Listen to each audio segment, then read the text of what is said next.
We welcome you to Discovery Shakespeare. Today's season finale will be focused on The Tempest, his final individual work. Join us in a 15-minute adventure exploring Shakespeare's influences, including A Tempest off the Bermudas in 1610, English colonialism, cannibals, and Aristotle. Throughout the episode, we will uncover the clever mysteries behind The Tempest, and finally address the controversial question: is Caliban really a monster?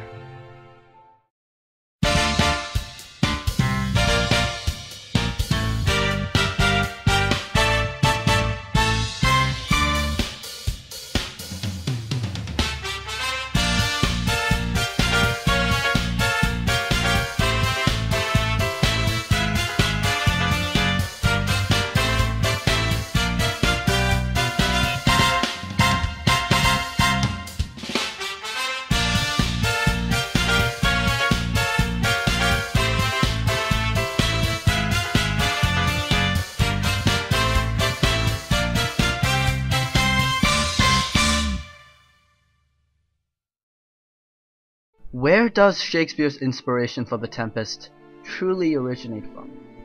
Well, the truth is there are a plethora of things that contribute to Shakespeare's writing prowess. First off, who is William Shakespeare? William Shakespeare, a man born in 1564 to a successful middle-class glove maker in Stratford-upon-Avon, England.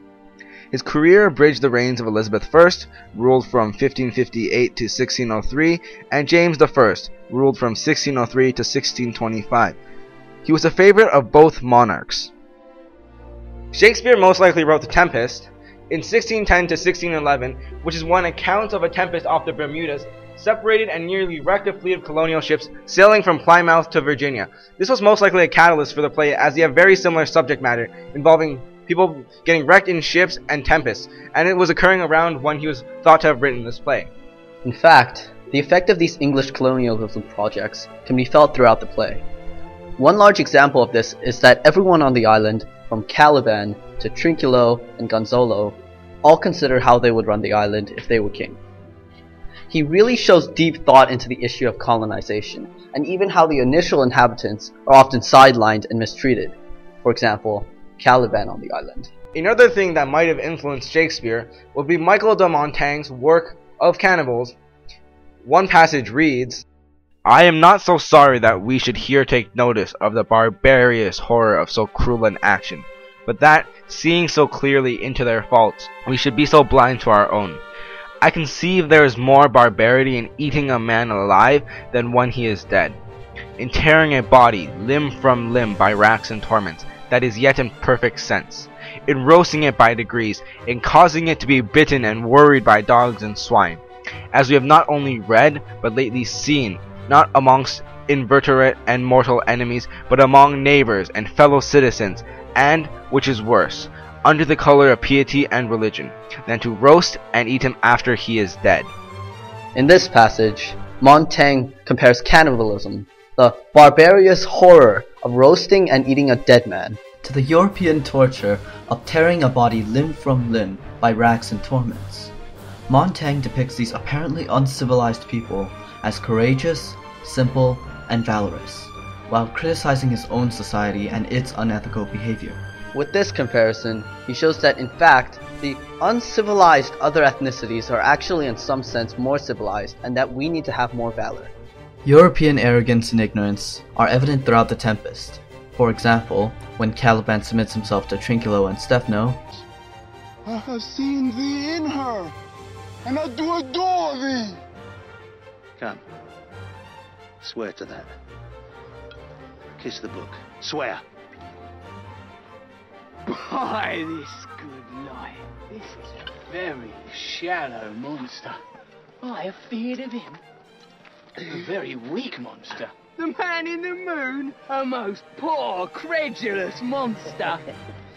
I'll show thee every fertile inch of the island, and I will kiss that foot. I prithee, be my God. and even when Antonio and Sebastian first meet Caliban. Goodly sight. Oh, Setibus, This be brave spirit indeed. How fine my master is. I'm afraid she will chastise me. What things are these, my Lord Antonio? Will money buy 'em? Very like. One of them is a plain fish and no doubt marketable. It doesn't take long for Caliban to realize that Stefano is no god, and that he is unable to best Prospero. In the final act of the play, Caliban seems to realize that what he lacked all along was a sense of valor, to stand up for himself. The name Caliban in itself has some clever correlations with the written piece of cannibals, and that the name Caliban itself is actually a clever anagram of the word cannibal. However, if you really want to see who had a large influence on not only Shakespeare, but many Elizabethan writers of the time, we must consider the works and teachings of Aristotle. Aristotle was a Greek philosopher who lived from 384 BC to 322 BC. A student of Plato and educator of Alexander the Great, he was the first to create a comprehensive system of Western philosophy which includes morals and ethics. We see many of his philosophies reflected in The Tempest, such as the moral implications of killing. Example, when Sebastian and Antonio plot to kill Gonzalo and Alonso, and Sebastian asks Antonio about his conscience. Or when the Stranded condemn Prospero and Miranda to the island when Antonio seizes power. One thing that we must consider when we talk about Aristotle, however, are his Poetics. The Poetics is the earliest surviving work of dramatic theory and the first still existing philosophical work to focus on literary theory. They talk largely about things that have never been considered before in written poetry and drama. Things like rhythm that led to the iambic pentameter were introduced. Why is this important, you might ask? Well, rhythm is a vital component to Shakespeare's verse as it develops flow and allows speeches to sound eloquent. Aristotle also differentiates between the tragedy and comedy throughout the work by distinguishing between the nature of the human characters that populate either form. Aristotle finds that tragedy treats of serious, important, and virtuous people. Comedy, on the other hand, treats of people who are less virtuous, who are unimportant, undignified, or laughable. Another famous work that Aristotle composed would be the classical unities. There are really three main concepts: the unity of action, the unity of place, and the unity of time. The unity of action talks about that a play should have one main action that it follows, with no or few subplots, meaning that we really shouldn't be sidetracked too much.